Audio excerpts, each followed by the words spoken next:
NBC 15 News at 11 starts now. Now at 11, an early morning shootout with police by Lambeau Field leaves one suspect dead. Plus, moments before takeoff, a plane catches fire in Sin City with passengers and a full crew on board.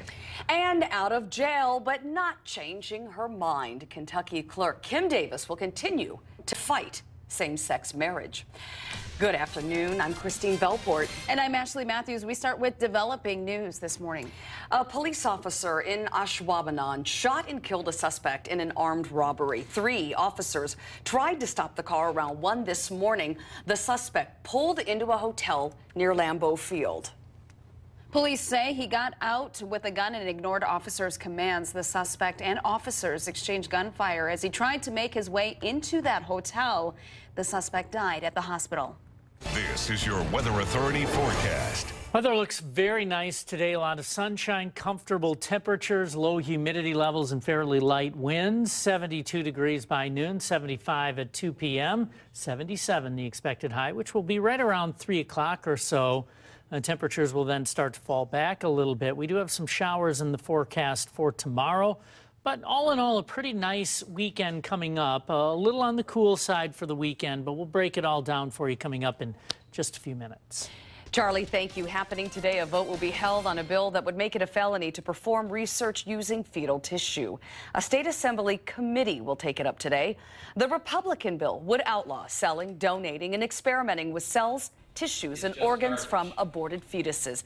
If it passes, it would clear the way for the full assembly to take it up later this month. An attorney for one of the girls accused in the Slender Man case wants to postpone the trial and move it to juvenile court. Attorney Anthony Cotton filed an emergency petition to suspend the trial set for October. He says the girls suffer from mental illnesses and won't get appropriate treatment in the adult prison system. The 2 13-year-olds are accused of trying to kill their classmate to please the fictional horror character Slender Man. The girls survived. A new smoking ordinance could soon take effect in Beloit. It was introduced at last night's city council meeting.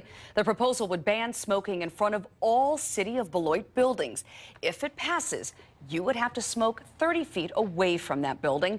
Council members are expected to vote on the ordinance on the 21st. A growing problem in Columbia County is costing taxpayers thousands of dollars. The money is being used to train law enforcement officers who end up taking jobs elsewhere. Sheriff Dennis Richards says it costs $55,000 to train each one. He says new hires are choosing to leave for a variety of reasons. He's currently working with the county board members to find a solution. Making news around the nation. An engine on a crowded flight burst into flames just as the crew was preparing to take off in Las Vegas. The runway is back open, but investigators are looking into what went wrong on the British Airways plane. Well, one thing that went right, a fast and orderly evacuation that may have saved lives. Here's NBC's Hallie Jackson. Please be on the tarmac, a terrifying scene. We have an aircraft on fire with people coming out of it. Thick smoke swallowing a British Airways plane on fire on the runway. Mayday. As all 157 passengers, including Letha Dunn, evacuated, sliding down emergency chutes. As soon as they hit the tarmac, they just sprinted because behind us are giant flames. At the airport, planes grounded, people watching in shock. Please be off. Please be off the plane. This is insane. Airport officials say the Boeing 777 was taxiing for takeoff to London's Gatwick Airport just after 4 p.m. when the left engine caught fire. The emergency chutes deployed as crews raced toward the plane, hosing it down. 4 minutes later, the fire was out. When I was standing at the top of that chute, and I can see the smoke and the flames and stuff, you think if that could go up at any time. Dominic Worthington, who'd been preparing for the 10-hour flight, watched from the ground, shaken but safe. More than a dozen people hospitalized with only minor injuries. As soon as the crew heard passengers saying there was a fire, there was no hesitation from them whatsoever. The exit doors were open. They were literally in full swing. It was like clockwork for them, to be honest. I mean, it's obviously scary for them too. If I just focus on the pilot, he states he believes that everybody is off the aircraft. Pilots, like the 3 on this flight, train for these kinds of scenarios. They and the 10 cabin crew members made it off the plane, too. British Airways now promising to help the passengers with whatever they need. I felt lucky the minute I landed and, on the ground. I feel very lucky right now, and I'm just so glad everything went so well. You bet. That was Hallie Jackson reporting. The National Transportation Safety Board is trying to find out just what sparked that engine fire. In other news across the country, it's back to business inside a Kentucky County Clerk's office as far as issuing marriage licenses goes. 2 men traveled from San Francisco to Moorhead, Kentucky to get married, receiving their license today. We were here to get married. That was the first thing that we wanted to do. And then we also wanted to learn about the town of Moorhead. The way that it's been portrayed in the media has been very different than what the town is actually like. Deputy clerks in the Rowan County office are issuing marriage licenses, defying the wishes of their boss, Kim Davis, who defied a court order by refusing to grant licenses to anyone so she wouldn't have to issue any to same-sex couples. She was jailed last week for contempt and released yesterday. Her attorney says the licenses being issued are not valid, but the state's attorney general insists they are. More information today on what may have led up to that brutal incident where high school football players tackled a referee during a game in Texas. For the first time, we're hearing from the attorney representing that referee. Here's NBC's Craig Melvin.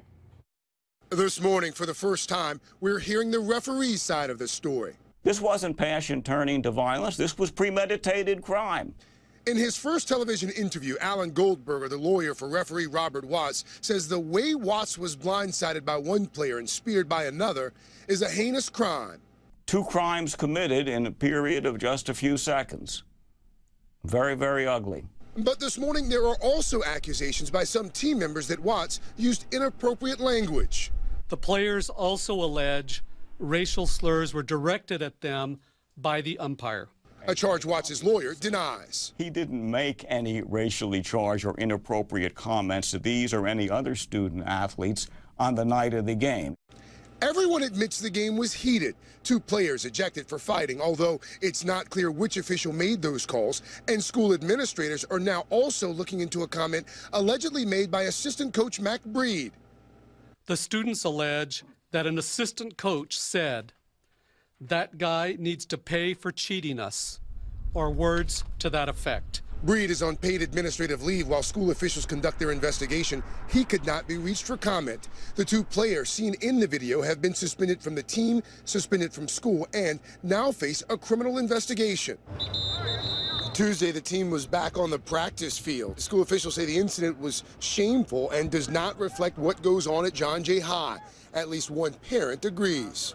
Our kids here at John Jay are not taught to play dirty either. But Goldberger says nothing justifies violence against a referee. Civilized people don't do that. They just don't do it. Well, the association that oversees all Texas athletics meets later today to possibly decide the fate and future of those students. Now to an NBC 15 recall alert. A fire hazard has prompted General Motors to recall about 121,000 Cadillacs. The recall involves ATS small sports sedans from the 2013 to 2016 model years. The rear window defroster control can overheat and catch fire after the defroster is cycled a lot or running continuously. GM says it's aware of 4 fires, but no injuries, and that fewer than 1% of the recalled vehicles are expected to have the problem.